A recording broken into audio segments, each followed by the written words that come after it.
Welcome to the Juggling Mind and Money podcast with Steve Rowe and Jessica Schlupp-Taylor. Steve Rowe is the founder of Lucent Financial Planning and an award-winning independent financial planner. He helps you to use your money and have a great life. Jess Schlupp-Taylor is a psychologist supporting people through change, challenges, and forks in the road of life. Together, they will help unblock the sludge in your mind, stopping you from achieving financial and psychological happiness.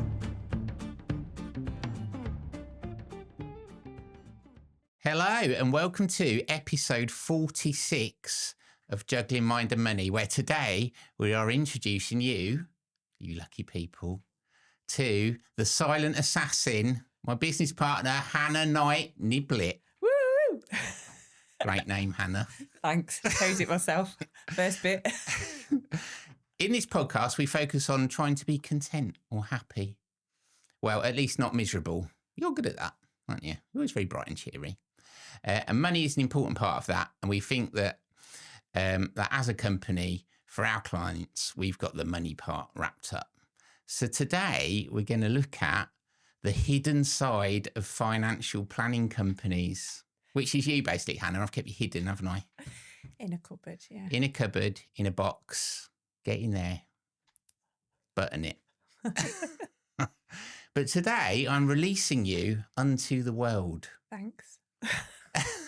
And we're going to discuss all the work that goes on beneath the surface that our clients probably aren't aware of, and also that those are sceptical of the value of a financial planner do not realise. It's a bit like, isn't it? This is how I consider myself, and you probably will too. I'm like that beautiful swan, gracefully gliding across the crystal clear lake. But underneath, and this is your bit, paddling furiously, trying to get other bits done, and you give me the beauty that I give to the world. What an analogy. Bang on. So this is Hannah then. You're my little duck, aren't you? Here you go. Yeah. Paddling away. Co-pilot. So first question, Hannah. Let's give our listener a little insight into your background and how we found one another. Your version or mine? Your version. It has to be the truth now. Okay, right. So I have been in financial services about 25 years. Right from the whippersnapper age of 18, I went into financial services, into big corporates for a long time. Did you want to do that then? Were you planning it at school? No. I don't think a lot of people do with financial services. They tend to fall into it. That was a career. You get sucked up, don't you, by a spaceship? Well, okay, yeah. I think it's like, what do you want to do? What do you want to get involved with? Well, I want to make money. I want to be successful. I want a career that's good. So I thought I'll go work in a bank, and that's what I did. So I thought, let's start there. So I was a mortgage advisor. And then I was joining as assistant manager through a different part of the bank. And then I saw financial advisors working within the bank as well and thought, what are they doing? Okay. So did you like mortgage advising because you help people's dreams come to life? I did. But it just felt a little bit, for me, just in one area. So for me, it wasn't very broad, but I like the general idea of what we were trying to do. So I just wanted to do more. More stuff. Yeah. So I then thought, what are they doing over there? So I decided to do my exams, become a financial advisor at the age of around 20. Right. I was a whippersnapper in the industry back then, and obviously female in a male-dominated industry. So tell us about that. Was that hard? Because people don't listen to you when you're young or female. Wow. Was it hard? I think I was quite interested in really changing that. So I'm quite opinionated when I want to be. Are you? Yeah. So I was just really going to say, driven. like, people don't listen to And then I think I spend 90% of my life listening to you. Yeah, sorry about that. I talk a lot as well. I'm trying to be succinct.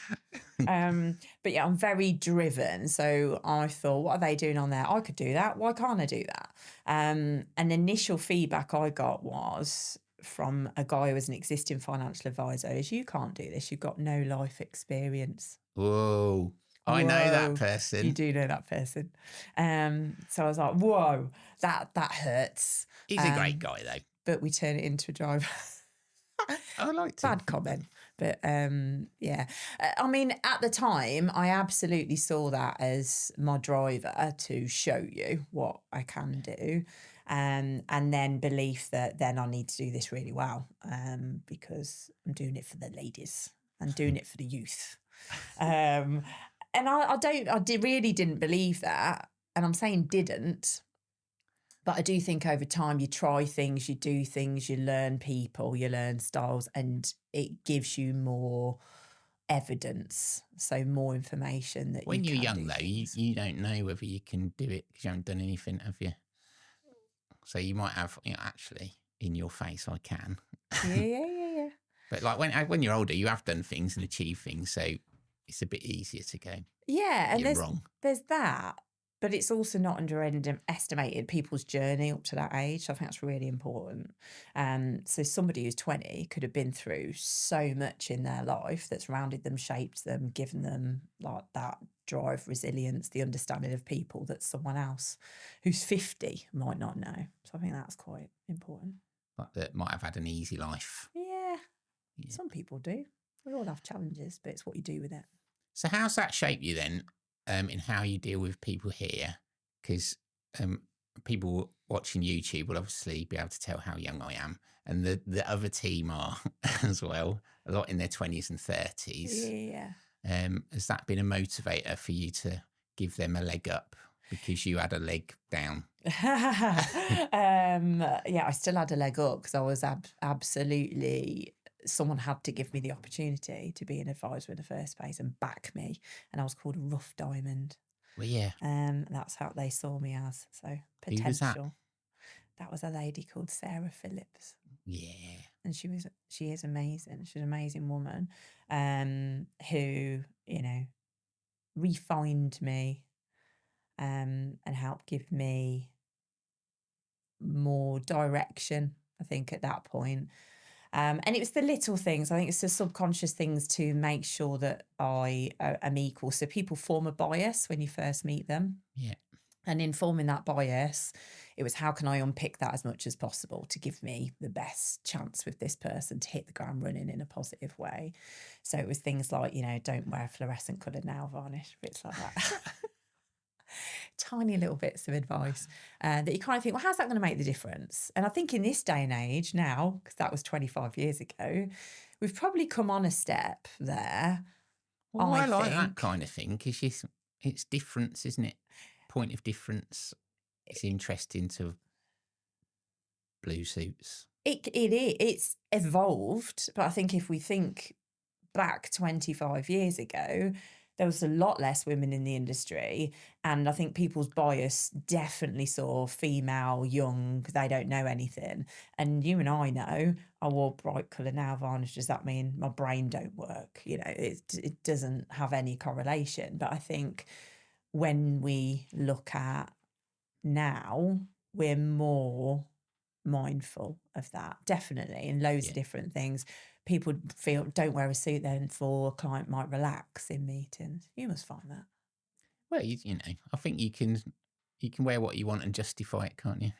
It's the other person that's judging, not you. Do you think that's because of your age, though, that you don't get up? Well, I did read about this, actually, for all financial planners listening to this. It was a Michael Kitces thing about if you're younger, as an advisor, you should wear suits because it brings authority. If you're older and have authority, you shouldn't because it's more intimidating. So it's kind of evening up between intimidating because you are, and trying to make yourself not more intimidating, but look more authoritative. Do you believe that? Yeah, I do. I think. Shouldn't be like that. Yeah, It kind of is. that's how people think, though, isn't it? It is. So it's giving you the best chance. I think that's the thing. It doesn't not give you no chance in doing it the other way, but you just take a bit of the questions away. Yeah. Because they look proper, therefore they must be able to do the job. Rough diamond, eh? I'd describe you as rough cider. You're great to be with. I really enjoy it, but then you give me a headache. Oh my God. Thanks. No problem. So plenty of people out there, Hannah, think that when they come to see a financial advisor, the relationship and all the work is going on is in that meeting with that financial advisor you're with. So we've got 5 financial advisors, but there's 18 of us. Mm-hmm. So to that person who thinks that, what do you say? What are the other 13 people doing? Making tea. There's so much, isn't there? There's so much that goes on behind the scenes. So we try and strip as much off the advisors as possible so that you can be the face. You are the face to that client. But that means that any evidence gathering, research, compliance, the communications, the back office, the data protection, the money laundering, all the assessments, reports, risk management, evidence gathering for the meeting that needs to be done to get us there is done. And this is where there's so many layers, whether it's the getting the person to the actual meeting in the first place. So the marketing side of how we show what Lucent is and we get that out is really, really important. Right through to where you're looking at everything from an operational perspective. So the initial phone call to the client, and then what does that look like? Why does it look like that? Is that the best client experience possible? How can we make that better? Yeah. And then you've got all your regulatory standards. So it's ensuring that it's hitting the regulator mark. You can evidence what you do, why you do it. Feedback's consistently taken on board to make it better. There is so much, isn't there? It's hard to say, really, because it is huge. So for every person we have working here, I think we've got something like 22 clients, which you wouldn't believe, would you, that it would take that many people? But it does. It does. So I have to say, Hannah, I'm going to get a bit emotional now, right? Which you hate. Look at her face if you're on YouTube. She'll go funny. Awkward. But when you're not here, because all this great work you do behind the scenes, and I literally don't worry about it because I know you're so on it. When you're not here, I feel not bereft, but I've got underlying tension because I know I haven't got my partner in crime to sort it out. To go, Hannah, like I might say. And then you get it done. Yeah. So there you go. Bit of praise. You normally throw out you throw out a lot of creativity, don't you? We don't get looking with creativity because you're so creative with different things. And then we sweep. We sweep after the pathway, the organisation, the structure, how we get there, who we need to do that.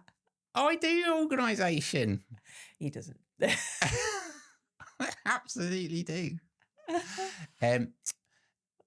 Might have to edit that bit. There'll be no edits of you, by the way. There you go. It is what it is. Honesty pod. The honesty pod, yeah. That's it. So compliance, regulation. We get really good scores on that, don't we? On your audits. We're awesome. So our audit is once a year. It's an external audit done by an external company. They do carry out thousands of audits, and we're an example of what good looks like across the UK that they use, which is pretty awesome badge to say. Our audits are consistently green. I think everyone can relate that that's a good thing. Yeah, you can't get gold. Can't get gold. Because it's red, amber, green. It is. Should be gold. Traffic lights. Oh, that'd be amber then. Oh, it's confusing. Okay. I can't edit him. Sorry, everyone. But yeah, so we're green. We do things really, really well. It goes through everything from a consumer duty perspective. So right from the products and services that we do, making sure everybody in the business is fit and proper, the pricing structure, the value that we offer people, disaster recovery, what do we do in the event of X, Y, Z, due diligence on everybody that we work with, the business plan that it stands up. We do right thing for client standards, business standards. It's massive, really. But yes, we're exceptional.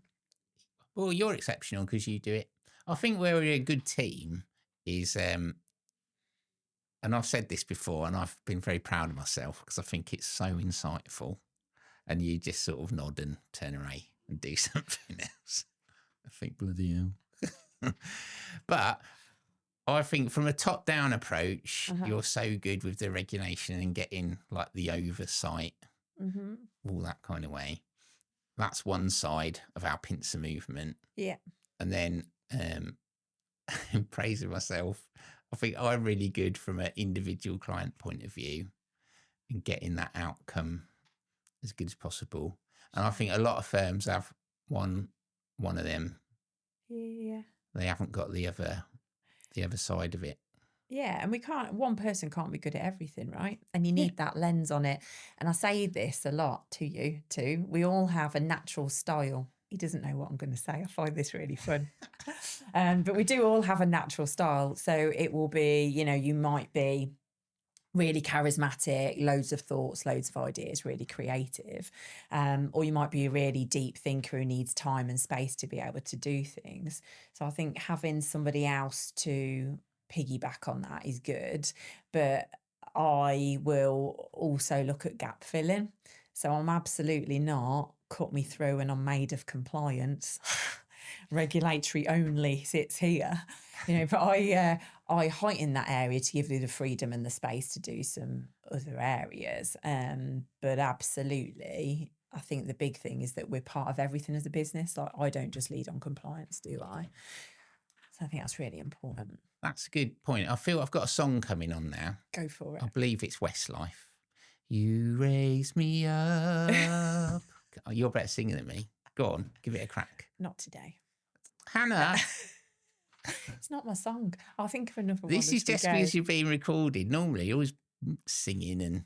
Yeah, that's my thing. Like Bonnie Tyler or something. Yeah, Total Eclipse of the Heart. Classic. We are really recording this the day after the Total Eclipse of the Sun. Yeah. So what are your favourite bits about what you do for us? I think for me, it's having the oversight and the big lens. I'm never bored. I love that. I love that everything we do for the people internally, the people externally. So there's so many different hats that I feel I wear. So managing and leading the advisors, looking at the processes and the operations around that and other parts of the business. So collaborating across everybody, looking at the compliance side of things and linking it all together with that client journey. It's being aware of everything and how it all interlinks. So I think what is your one favourite thing? It's being nosy. It absolutely is being nosy, being interested in everything and being able to be a part of something. And the thing that's magical that I love here, coming from a big corporate, you get more, we haven't looked at how we came together. We need to do that as well. But coming from a big corporate to a smaller company, you have much more opportunity to make the change, to see the change and make it happen. And that's fast. So when you can be in large companies, there's lots and lots of layers where you'll go through, and then there'll be a point where someone somewhere will say, maybe not, and then you can't implement change as quickly. So I find we're fast-paced, we're evolutionary because of that, which enables us to be entrepreneurial, and we've got a lot of strong skill sets that makes things happen, which is fab. So I think that's a good point, because you've got to have the maybe not in your own head. For sure. But also, why is it always maybe not, maybe yes?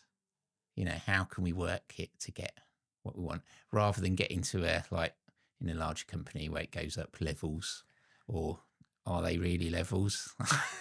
Do they really understand? No, they can't be bothered. They get a decision off the desk. You say no. I think it's understanding each other. So we could easily go, compliance says no.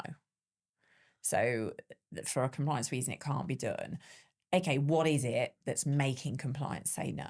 So if we then look at it from, is this affecting the client? Is this affecting the advice, the opportunities? And in a lot of the case, at times, it's like, well, actually, no. So why would compliance say no? So it's making sure then you look at that client journey, how that's affecting the situation. And often it can lead to a yes. And we do it the right way, make sure there's a process in place. And all's good. We turn yes to yay, though, don't we? Yeah, we get super excited. We did it. Yeah, but that's where the magic is, where you get really excited about making the change, about doing things that actually on the face of it, this can't be done. But actually we've made this happen, and we do that in so many situations. We're good at that, aren't we? Yeah. Like where we're told that won't work. Yeah, again, the Maybe. drive. Okay, Yeah. let's prove it can. Yeah. All right then. So how did we meet? It's weird we didn't meet earlier though, isn't it? Because we were kind of at the same company, and we've had managers. We know similar people, don't we? One, Tony, become a client. Love you, Tone. Shout outs. But yeah, but we just never met. Yeah, so we both worked at a big corporate together for Norwich Union. Norwich Union, as it was back in the day, but in different departments, weren't we? So we didn't know each other then. Then I went to a different corporate. I'm not mentioning names. We went to a different corporate, and you had started up Lucent. Yeah. So I was trying to find someone to help me in 2016 and 17. Let's be frank, right, Hannah? It was hard wooing people to come and work with me. It was. Because no one took me seriously. Which, it's not a surprise, really.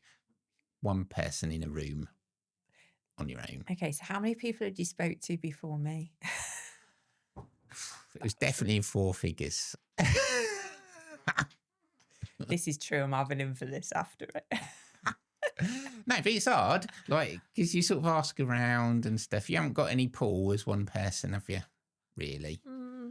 There was you and a part-timer, 2 part-timers at the time? Yeah. Yeah. So, that's difficult. What was your sales pitch? I can't remember. What's you? No, to everybody, hey, come work with me. Was that it? Well, because I was incredibly busy and things had really taken off and I couldn't really keep up. What was your criteria? What did you want at first? Well, subsequently, we've been on a business course, haven't we, with Brett Davidson. And he's all about get your top people first, but most people get administrative help and build up like that. Yeah. But because I'm head of the game on that kind of thing, I'd thought of that, and I thought I could make what I've got here into a proper business, rather than just me being a financial advisor. So then I thought I need someone to get me a team and to do that. And then I spent hours trawling LinkedIn and stuff. And then one morning when I was camping, morning. My stomach's growling. Hannah's belly, that is incredible. When I was camping at 3 or 4 in the morning, your little face popped up. So I told you. Yeah. So how did you feel when you got that? My point of view, I was on LinkedIn and I had a message from someone pop up saying, "Hi, I'm cold and in a tent." To which you just think, oh my gosh, weirdo. In all honesty, yeah. You like do a block or carry on reading on if there's any substance to this message. And I can't remember what made you. So I either thought one or two things. You're either incredibly just honest, open, authentic, or two, a complete nutter, basically. Yeah. And who knew those two things could both be true? I was going to say either. I was waiting for that joke. Or both. So yeah, we were just chatting in a relaxed, jovial way, and then we had a coffee.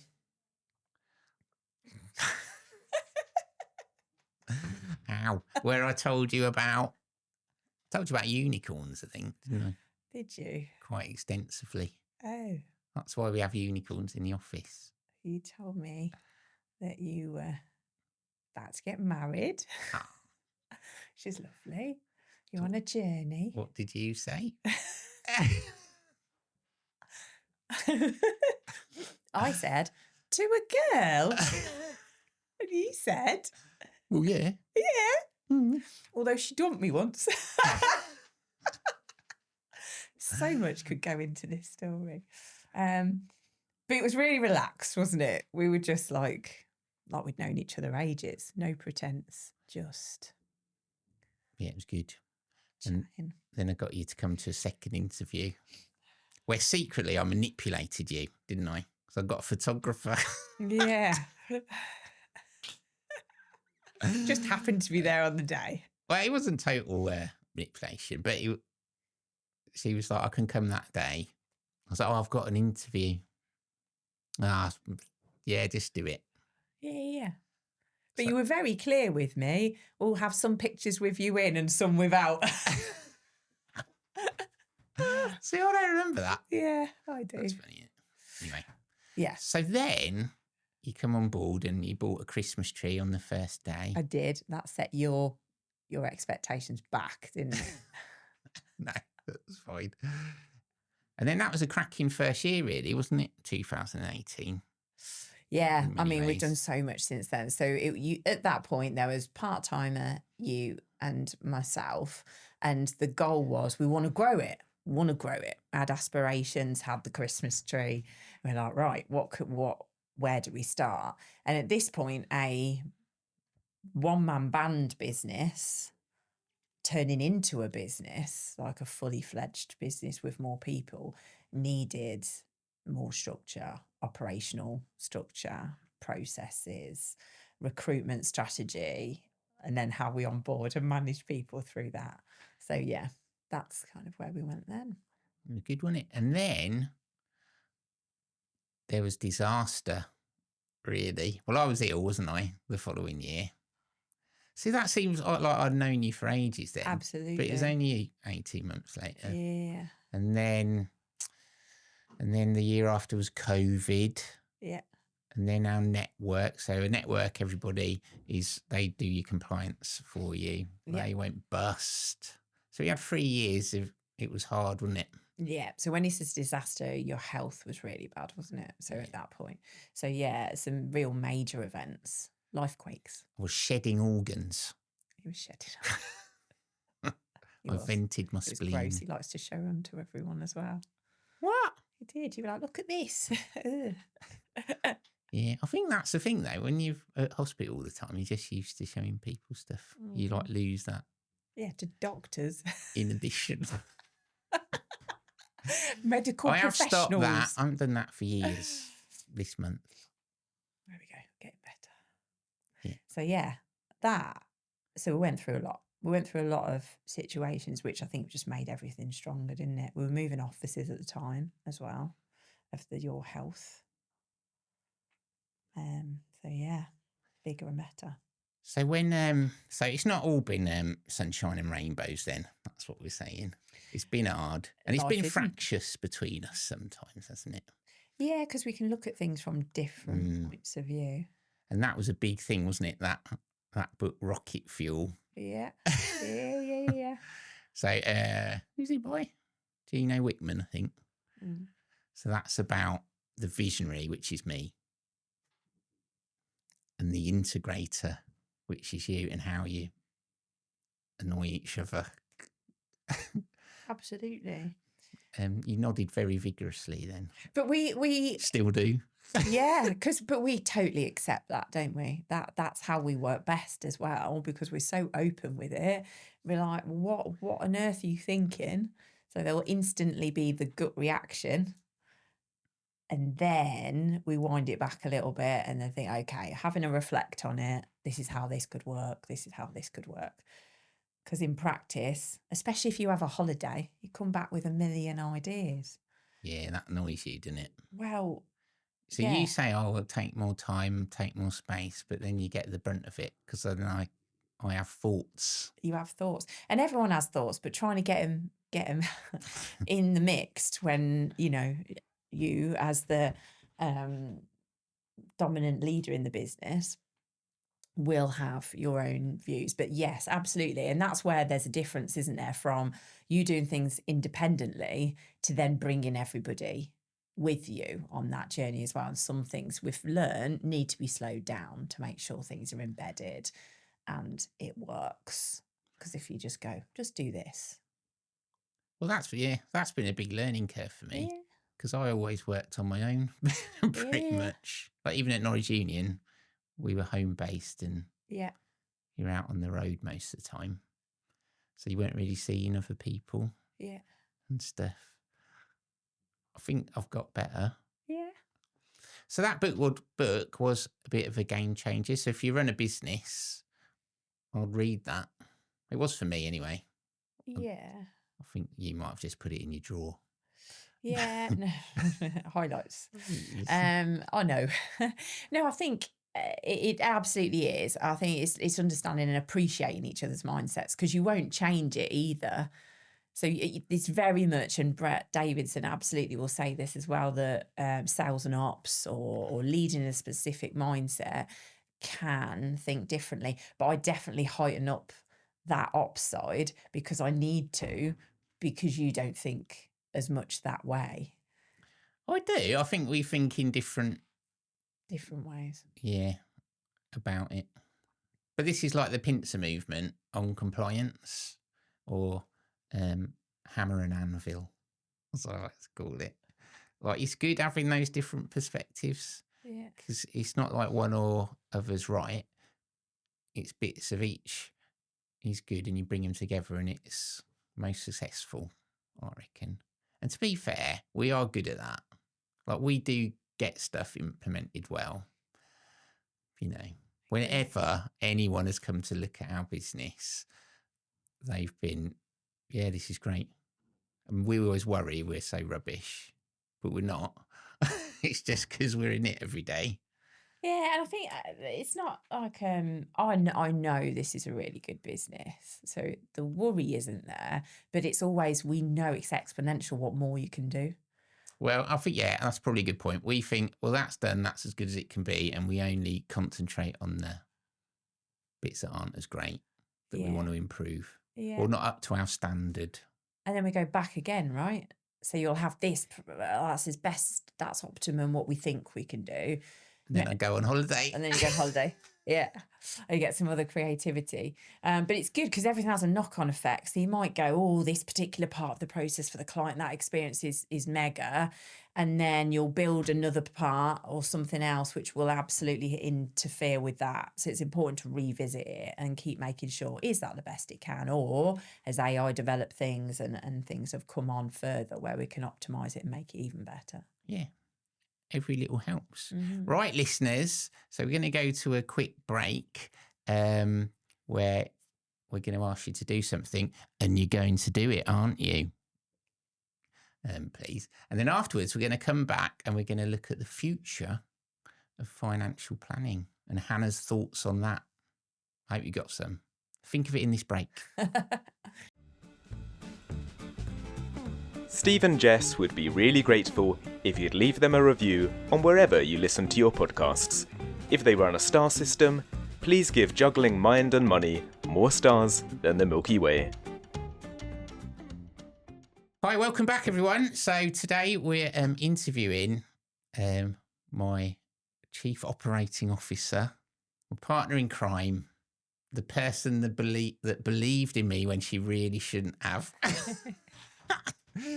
which you did. And I'm really grateful for that, don't you? Now, Hannah Knight Niblett, sorry, I forgot to say your name. Now, we have loads of financial planners listening to this from other companies, right? But 2 or 3. Probably switched off now. It's been a break. And also aspiring financial planners.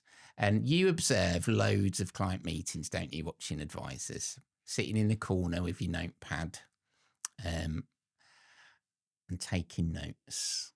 So what we would like your thoughts on what you observe. What makes a great financial planner, in your view, someone who's seen so many? Okay. Well, it's moved on a little bit with technology, Stephen. I'm not always sitting in a corner with a notepad anymore. But absolutely involved in the advisor process. But yeah, what makes a good financial advisor is just a huge question. Evolution of financial services is massive. So right from 25 years ago when I was in financial services to now, it's gone much more from transactional to wholesome. Flogging an investment bond. Flogging an investment bond too. For 10% commissions. Yeah. And we faked we do holistic planning back then. It wasn't true holistic planning. You do holistic planning by just making sure that you mention protection. So I think a long time ago, what we deemed the definition of holistic planning was, okay, just mention some of the things, right? Whereas now, when we look at doing things holistically and proper wholesome for a client, it's life planning. The whole thing is so totally different. So you could get someone who is educationally extremely bright, really clever, knows things inside out, optimum qualifications. However, being able to implement that is poor. And that doesn't just mean getting a sale, because there's 2 things here. There's getting a client to see the value of making change and doing something, but also seeing the client to make ongoing change. So you've got to retain somebody to make the big difference. But also, what's the point? If that's just about, that's money stuff, we want to change lives. Use that, not one, use those conversations and your ability to understand their finances to open a little door and go, hello, my friend, come right through. This is to a beautiful, wonderful life that you could imagine, or we could help you imagine. Yeah. That point's really, really important, because what is life planning, right? Because again, that can just sound, ooh, let's talk about your life. People don't know what they want. They don't know what they want. They've spent so long. I just need to get through the day. I just need to get through the week. I need to deal with this drama that I foresee, that people live in fear. So we're in a way now in the world where a lot of people are cocooned for, this is as much as I'm blinkered to see. And they can't see what their dreams was. You've got to take people right back to when they were little, I find, in the little Hannah and little Steve. What did we want? What made us happy? What did you want? Pony and a goat. Pony and a goat? Yeah. You still haven't got that goat. It really annoys me, this does. I know. It's coming. Oh, yeah. It's coming. What did you want? I didn't want a pony or a goat. I know. Dog-averse. I don't really know what I wanted when I was little. But I'm quite a content person. Don't really need much. I like hanging around, But you like to discover, don't you? I like reading and finding stuff out. I'm quite curious. I like a pub quiz. I mean, you'd be great in a financial meeting, wouldn't you? What's your dreams? I like a quiz. But well, this is it. But I didn't want things. Yeah. I'm not motivated by things, really. And that's the thing. So my goat might be a thing, but what is it about that? It's the actual picture, and the definition is fields and fields of calm, serenity, place of peace. You wanted to set up a toll bridge, didn't you? That's right. But that's still true today. That is happy place. That is comfort. So you do loads of crazy stuff, don't you? And spend time in a lighthouse and going off on your little adventures because you're discovering different things and doing kooky things. And it's the experience. And that's the thing. So what one person, I want my goat and my farm. You want your lighthouse and your quirky adventures. So it's that, and really defining and getting people to open up to those different things. And people don't tell you, you'll know this unless you build a load of trust. But then people don't know. So you've got to really be thinking outside the box and also helping them see past their own limitations. Yeah, so trying to coax that out of people, that's hard. Because when you've lived a certain way for a certain amount of time, so in your example about what you wanted as a child, you've buried, a lot of people have buried that. Everyone has buried that because you get stuck in a conformist life, don't you? You go to school, you do your exams, you get a job, you do more exams, 9 to 5s, mortgage, kids, all this stuff is kind of mapped out in corporate land. But, you know, there's got to be a point where you throw it in the air and you go, no. Yeah. What do I want? Not what does society tell me I should have? What do I want? Or we as a family. Definitely. I'll get a bit passionate about this, don't I? I think that's the challenge of the industry, like where we go, oh, qualifications will make you a financial planner. So we see it a lot through recruitment. People have gone, oh, I've got the great motivation and the drive. I've gone and studied some exams myself. Here you go. So I want a role now as a financial planner. Now that's how we tend to see it. But now we're seeing that the definition of a financial planner is not you've done an exam and then you can do it. You know, there's a lot more that goes into it for people to truly understand that client journey and what they want. And it isn't just life skills, not all life experience. But it's absolutely educating yourself to think, well, I haven't been through that, but let me put myself in that person's situation. Let me empathise. And then let me think about that person's headspace and how I can help them get out of it. So I've got a question then. What do you think the number one skill the modern financial or life planner should have? Because most people think it's like good with numbers. What do you think? I think empathy is definitely up there. The power to understand. But I do really believe it's being able to truly understand that person, whether that is empathy, but it's the probing, the additional questions that isn't just drilling it to get a fact, it's drilling it to get a feel. So how does that person really tick when you've left them? And then what else does that person need, the client, that will keep them in that space so you're still memorable after that meeting, and then still continue that when you're not there. So not just to the next meeting without that. So what you've got to say has got to be really empowering, but we only remember things that have really hit deep a lot of the time. Yeah. So you've got to, you haven't got to cut them down, bash them down, make them cry. Yeah, that isn't the goal. But the goal is to be really thought-provoking and really engage truly with that person on a deep emotive level, whether that's from empathy or another descriptive word. You can pick one. So I think you're right there. You know, understanding what people want to help them get what they want, and is really important. From my point of view, I think on one of our previous podcasts, Sonia Luter said, "See a need, meet a need." I was doing an American accent then. Yeah, she didn't think it was good either. I've always thought if you can help. So that's where I've gone with it. And then I can't drop it. I find it quite hard to just walk away. Like sometimes I haven't got it in my locker. I'm knackered. But if there's an issue, I want it resolved for that person. Yeah. And I think I've been quite successful with a lot of people, and that probably wound some up in moving them to where they wanted to be.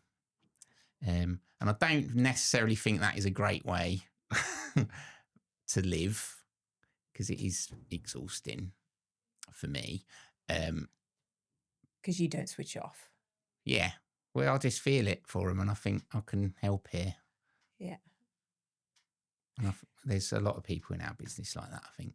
For sure. But that's why you need a great team around you. And this is why with financial advisors, having people that you truly, truly trust, that you can get other things away from, gives you that headspace to think and process and do, because your clients need you.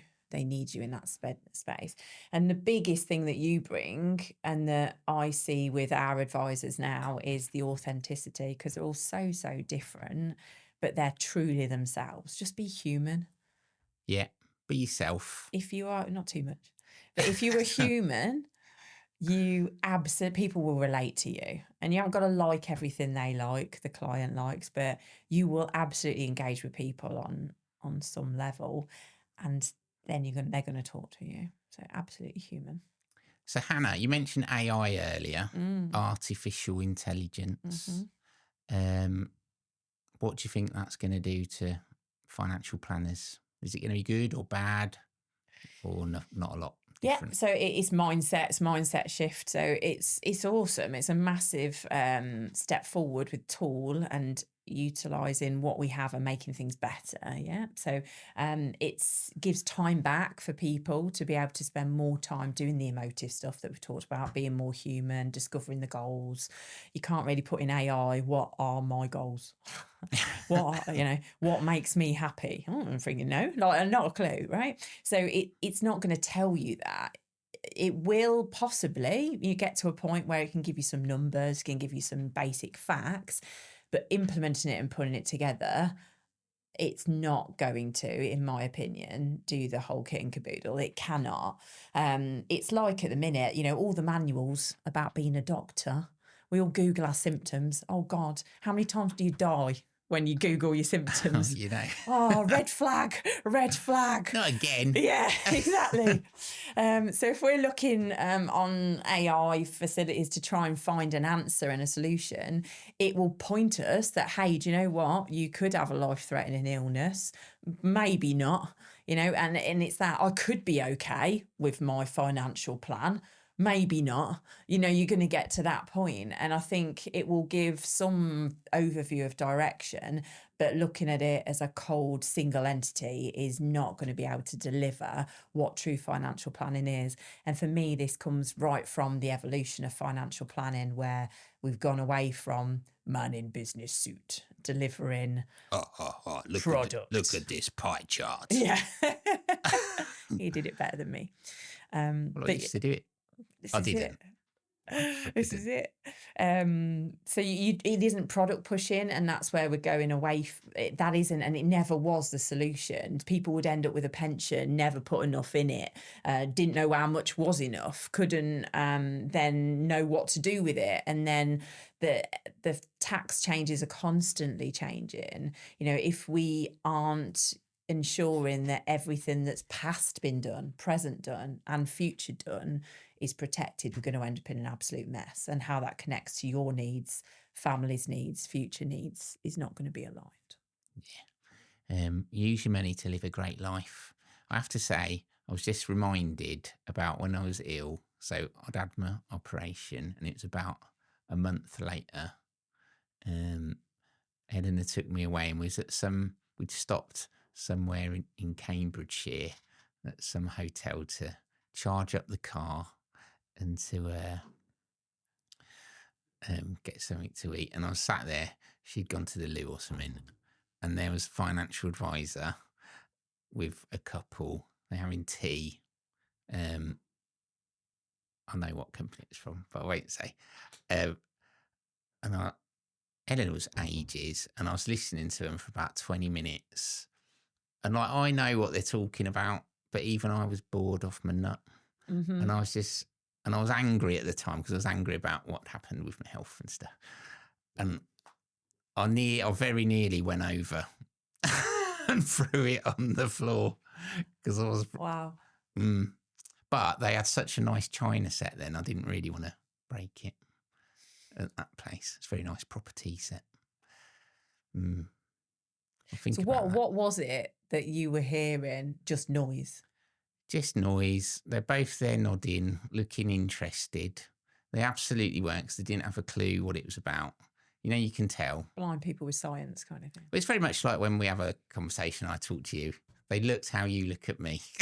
What are you talking about? I can't be rude. I'll have to shut up. And he was showing all these graphs and talking about some sector to investing and why that's going to do better. Here's our predictions of what might happen in the future. And none of it was about them. Not even what type of flipping tea they wanted.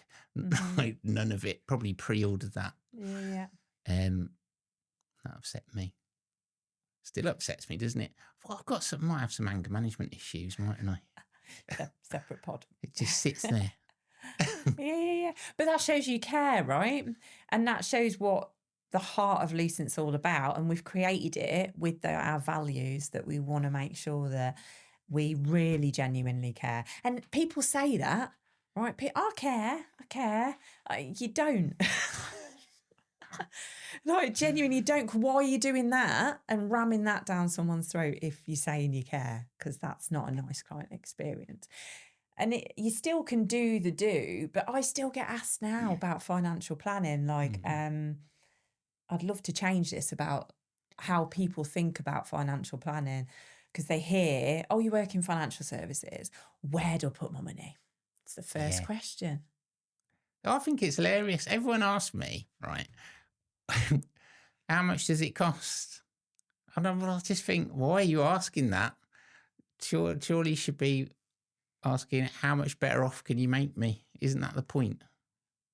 You know, people forget to ask that question now, I think. Never asked. Yeah. You know, what can you do for me? So please ask it. If anyone's here is doing some sort of due diligence on whether to come and see me, ask that question. I'll probably just jump across the desk and give them a cuddle and go, thank you. Yeah, because it's the way to do it. It's different answer as well, isn't it? And what is the cost of not doing it? No one asked that either. You know. And you can do that. You can prove that, can't you, if people who really wanted to know? Yeah. Well, easy. That's what we try to. So last question, Hannah, and then we're going to wind it up. You're due back in your cupboard. There you go. Hannah was out of a cupboard earlier this month, actually, and then appeared dressed as a cactus. If anyone thinks I'm boring, you're not hitting the nail on the head. At our summer party where we had a hoedown. Where did you get that cactus suit from? Amazon. Was it really sweaty? It was. Like, was it all plastic? It was. I couldn't see a thing either because the pole was here and my hair had all gone here.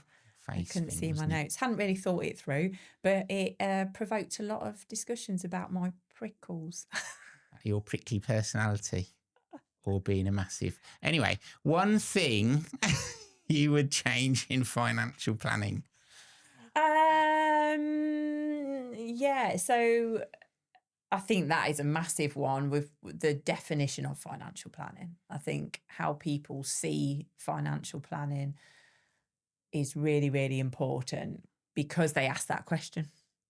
Genuinely, I believe that's the biggest thing. I think that comes in two parts then. So you've got what financial planning is and people then being re-educated into that, and then the regulator really supporting that. So at the minute we do this financial planning exam on these hard stats, then you are accredited to be a financial planner.